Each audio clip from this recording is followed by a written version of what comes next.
En el ámbito de la estrategia militar y la geopolítica global, existe una máxima que define la efectividad de las agresiones modernas. Los ataques más devastadores no son aquellos que destruyen los objetivos visibles, sino los que anulan los elementos invisibles de la sociedad. Se trata de esa infraestructura crítica, fundamental para el desarrollo de la vida contemporánea, cuya presencia se asume de manera automática y que la ciudadanía solo percibe en el preciso instante en que deja de funcionar.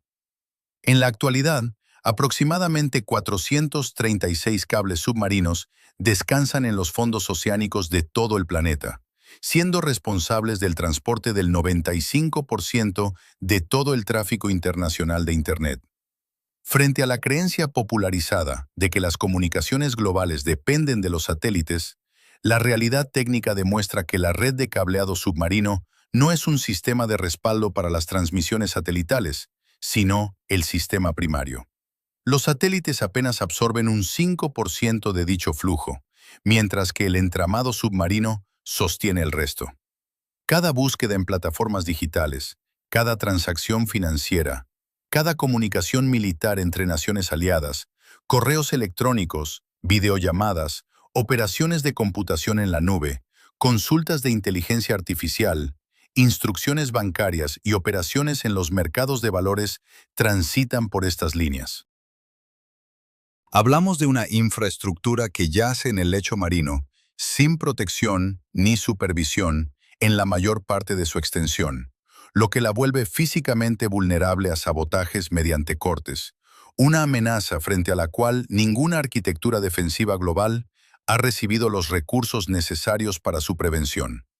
La situación dio un giro drástico la pasada noche a las 23:47, momento en que activos navales de la Federación Rusa ejecutaron una operación simultánea y coordinada en 7 puntos geográficos distintos que abarcan el Atlántico Norte, el Mar Mediterráneo, el Mar Báltico y los accesos al Océano Pacífico. Las fuerzas navales actuaron en parejas coordinadas para perpetrar el ataque de infraestructura más preciso en la historia de la guerra moderna. En un lapso de apenas 11 minutos, se registraron cortes en 42 cables submarinos a lo largo de 4 cuencas oceánicas de forma simultánea. Las líneas que quedaron fuera de servicio representan el 95% del tráfico de Internet transatlántico, el 87% del tráfico entre Europa y Asia, y la infraestructura específica de comunicaciones militares que enlaza los comandos navales de los Estados Unidos en territorio europeo con sus áreas operativas. Tras los acontecimientos de esta madrugada, los analistas confirman que Internet no experimenta una ralentización o congestión temporal, sino que se encuentra funcionalmente muerto para los propósitos de las comunicaciones internacionales, de las que depende de forma absoluta la economía global. Asimismo, las previsiones temporales para la reparación y localización de las 42 roturas en los fondos oceánicos con el fin de restaurar el servicio no se estiman en horas o días, sino en meses de trabajo técnico. Este escenario plantea la necesidad de analizar de forma rigurosa los mecanismos operativos que permitieron a la Armada rusa anular 42 cables en 11 minutos. El impacto real de una pérdida del 95% de la conectividad en las estructuras de la civilización moderna, los desafíos logísticos que impiden una reparación rápida y los objetivos estratégicos que persigue Moscú con esta acción. Lejos de ser un acto de sabotaje improvisado, los datos demuestran que la operación requirió años de planificación de inteligencia y preparación operativa.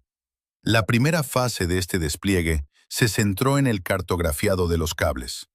Aunque las rutas comerciales de las líneas submarinas son públicas para evitar que los buques civiles dañen las conexiones con sus anclas, la industria no difunde los perfiles de profundidad específicos, las coordenadas exactas de cada tramo, ni los puntos donde un corte resulta más efectivo y complejo de reparar.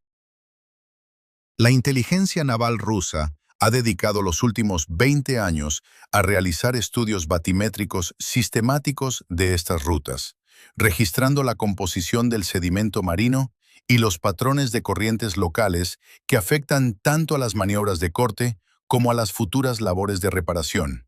iniciando esta preparación mucho antes del inicio del actual conflicto. La segunda fase de la operación consistió en el posicionamiento de los activos navales. Para asegurar una ejecución simultánea de 11 minutos en 7 ubicaciones geográficas diferenciadas, Rusia preposicionó buques de investigación oceanográfica de la clase Yantar y submarinos de inmersión profunda para misiones especiales de la clase Losharik. Estas unidades, que durante años vigilaron las rutas bajo la cobertura de campañas científicas, se desplegaron en sus posiciones de ataque de manera gradual a lo largo de varias semanas. Los analistas de defensa occidentales ya habían advertido durante una década que los navíos de la clase Yantar no operan como simples barcos científicos, sino como plataformas de recolección de inteligencia e interferencia de infraestructura submarina equipadas con sumergibles de gran profundidad, sonar de barrido de fondo y herramientas de manipulación de cableado. El posicionamiento de 7 equivalentes de la clase Yantar, junto a sus respectivos sumergibles durante semanas, se realizó de manera paulatina, sin movimientos operativos bruscos que la inteligencia naval estadounidense pudiera calificar como una amenaza inmediata, interpretándose como las actividades de investigación habituales en zonas donde coinciden los trazados de los cables. Finalmente, la tercera fase supuso la ejecución material del ataque en un intervalo de 11 minutos. Tras recibir una señal horaria coordinada, los 7 sumergibles de alta profundidad descendieron desde sus buques nodriza hacia los puntos de corte asignados. Cada unidad contaba con equipamiento especializado, incluyendo cizallas hidráulicas, cortadores de hilo de diamante o cargas explosivas de corte, seleccionados en función de la profundidad del cable, su nivel de soterramiento y el tipo específico de blindaje de la línea en cada coordenada.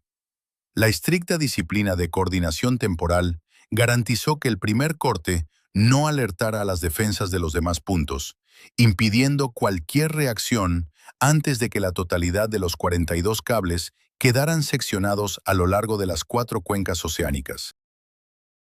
Esta precisión cronométrica fue el resultado directo de décadas de recopilación de información detallada. Si desea acceder a los análisis detallados que explican cómo este ataque de 42 cortes afecta de manera directa a la economía, la seguridad y la vida cotidiana a nivel global, suscríbase ahora, active las notificaciones y comparta este contenido con aquellas personas cuyo patrimonio o actividad laboral dependan de la conectividad internacional. La pérdida del 95% de la conectividad internacional de Internet desborda por completo el concepto de una simple interrupción del servicio digital, afectando de manera directa a los sistemas críticos sobre los que se asienta la actividad económica, financiera y militar global. El examen pormenorizado de los sectores afectados revela un escenario de parálisis estructural debido a la total dependencia que los servicios modernos mantienen respecto a la infraestructura de fibra óptica dañada en el fondo del océano. En el sector bancario y los mercados financieros, el procesamiento de transacciones en tiempo real, los sistemas de liquidación y la distribución de datos de mercado han quedado interrumpidos. El sistema de mensajería financiera internacional SWIFT, empleado para gestionar transacciones financieras internacionales por valor de billones de dólares diarios, opera en este momento a un 3% de su volumen habitual.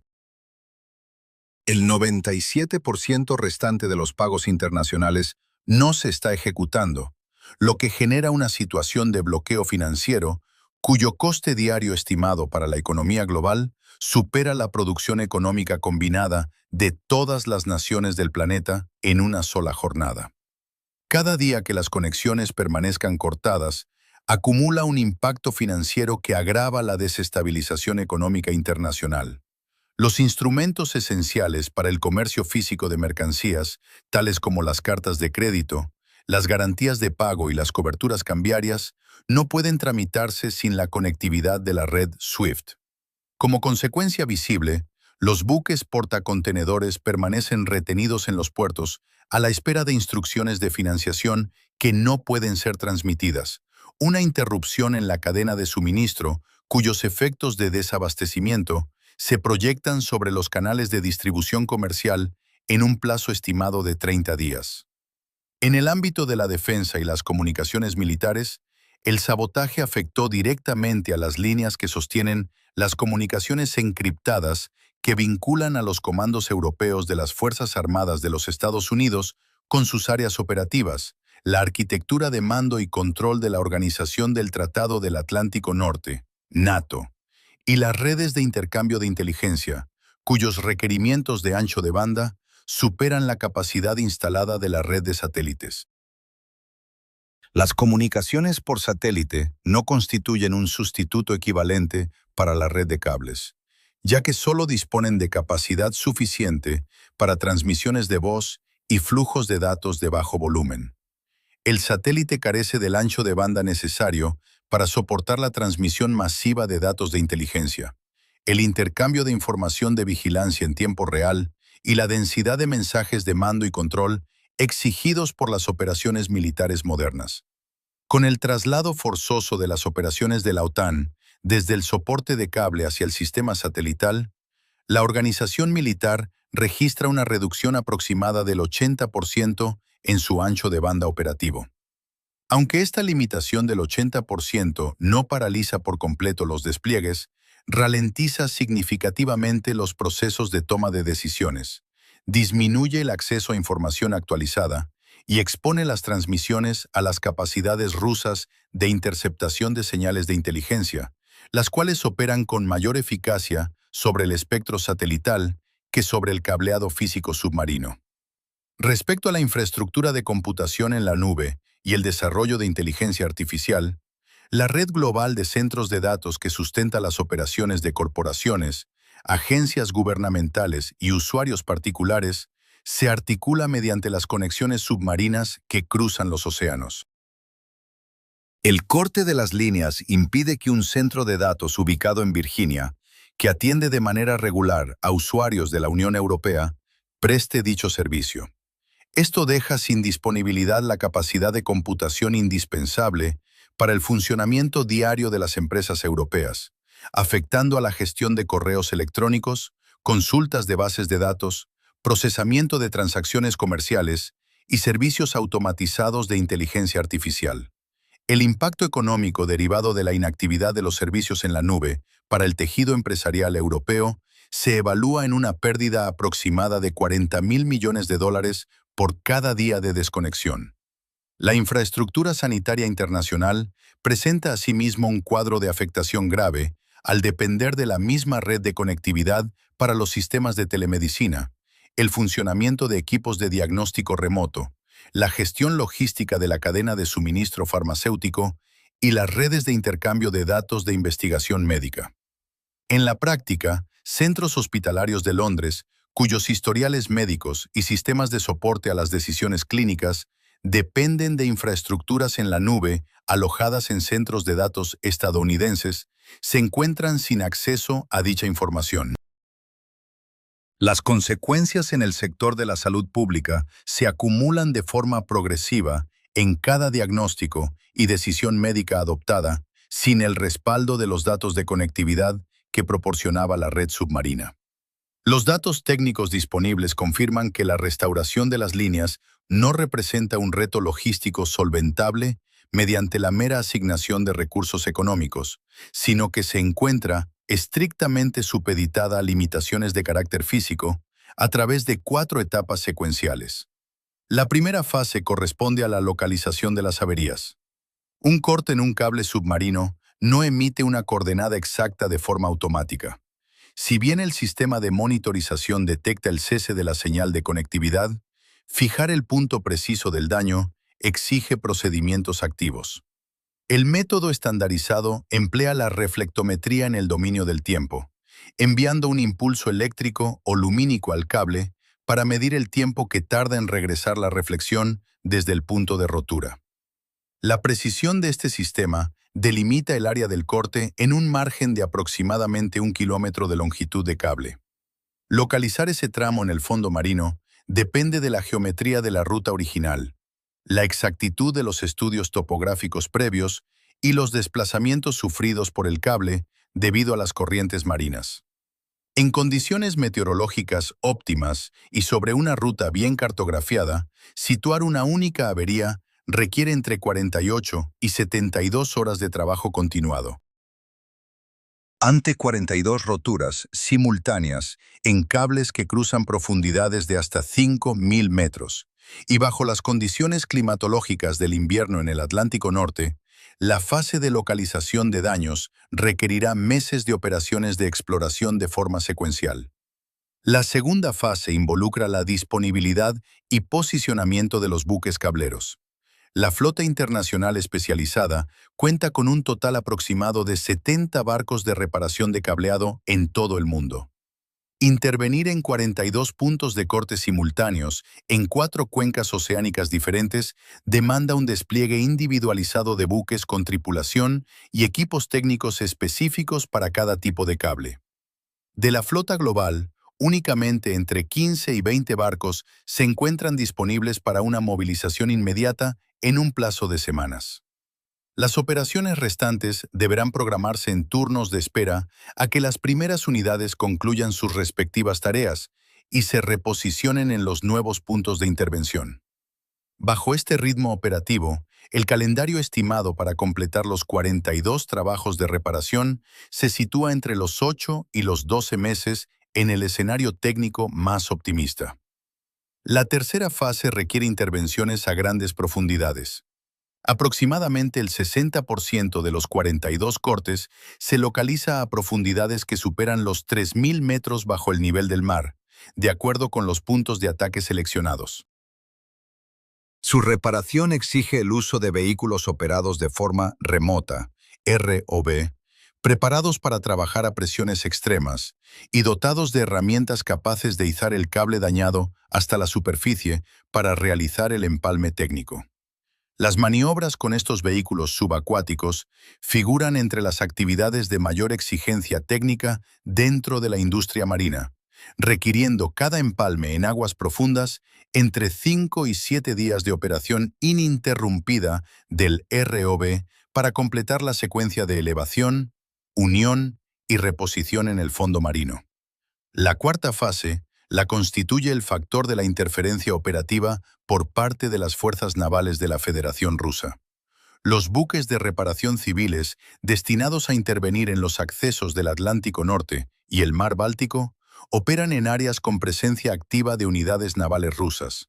Los mismos activos militares que ejecutaron los cortes permanecen en las áreas operacionales, manteniendo intacta su capacidad para interferir en las tareas de reconstrucción mediante maniobras de hostigamiento, cortes adicionales sobre los tramos ya reparados o presión operativa sobre las tripulaciones de los barcos civiles de reparación.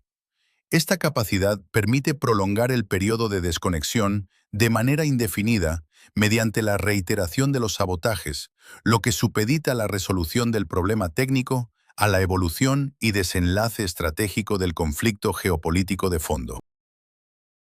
El análisis de los objetivos estratégicos perseguidos por la Federación Rusa demuestra que la desconexión de las líneas submarinas no busca únicamente una perturbación temporal de las comunicaciones, sino una modificación estructural del entorno operativo global, neutralizando de manera simultánea los elementos de ventaja económica, política y militar de las potencias occidentales. En primer lugar, la drástica reducción del sistema SWIFT a un 3% de su capacidad operativa desactiva los mecanismos de control financiero y las sanciones internacionales empleados por los gobiernos de Europa y Estados Unidos como herramientas coercitivas no militares contra Moscú. La imposición y el seguimiento de medidas de congelación de activos financieros, bloqueo de cuentas bancarias e inmovilización de capitales exigen el funcionamiento pleno de una infraestructura de red que ha quedado interrumpida, mermando de forma directa la capacidad occidental para aplicar políticas de guerra económica. En el ámbito estrictamente militar, la reducción del 80% en el ancho de banda del sistema de mando y control de la OTAN degrada las operaciones basadas en el procesamiento intensivo de datos de inteligencia, la distribución de información de vigilancia en tiempo real y el empleo de armamento de precisión. Mientras que las doctrinas operacionales americanas y de la Alianza Atlántica requieren flujos masivos de conectividad de alta velocidad para mantener su superioridad tecnológica, las fuerzas rusas se encuentran estructuradas para combatir en entornos de bajo ancho de banda, basados en sistemas analógicos y estructuras logísticas descentralizadas. El sabotaje traslada el escenario bélico hacia un plano de conectividad mínima, donde las capacidades operativas e informativas de ambos bloques se igualan, eliminando la ventaja tecnológica occidental y forzando el traslado de los flujos de defensa a la red satelital, un espectro donde las estaciones de interceptación y los servicios de inteligencia de señales de Rusia poseen mayores capacidades de recolección y análisis de datos en comparación con las redes cerradas de fibra óptica. A nivel político, el coste de 40.000 millones de dólares diarios por la inoperatividad de los servicios de la nube en Europa, sumado al desabastecimiento comercial derivado de la paralización de las cadenas de suministro en un plazo de 30 días, genera una presión directa sobre las administraciones de las democracias occidentales.